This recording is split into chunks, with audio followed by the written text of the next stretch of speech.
Congratulations on your purchase of the Angle Pro Sharpener.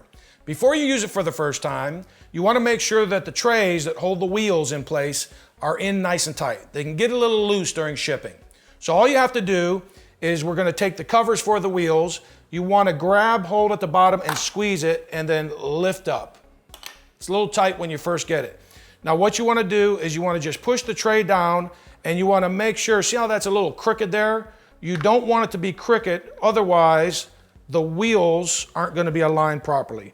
So you just push it down and you just make sure that it's nice and even and it's not crooked.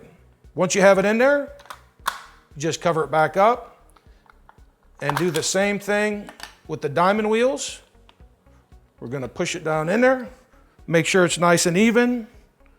It is. There we go. Cover it back up. Now we're ready to use it.